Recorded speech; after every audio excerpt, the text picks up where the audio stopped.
اللہ تعالیٰ فرماتا ہے وَاعْبُدُوا اللَّهَ وَلَا تُشْرِكُوا بِهِ شَيْئًا وَبِالْوَالِدَيْنِ إِحْسَانًا وَبِذِي الْقُرْبَى وَالْيَتَامَى وَالْمَسَاكِينِ وَالْجَارِ ذِي الْقُرْبَى وَالْجَارِ الْجُنُبِ وَالصَّاحِبِ بِالْجَنبِ وَابْنِ السَّبِيلِ وَمَا مَلَكَتْ أَيْمَانُكُمْ إِنَّ اللَّهَ لَا يُحِبُّ مَنْ كَانَ مُخْتَالًا فَخُورًا۔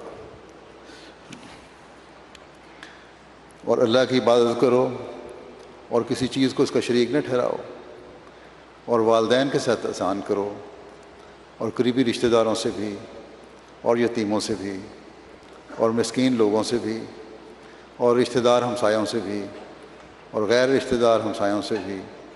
اور اپنے ہم جلیسوں سے بھی، اور مسافروں سے بھی، اور ان سے بھی جن کے تمہارے داہنے ہاتھ مالک ہوئے۔ یقین اللہ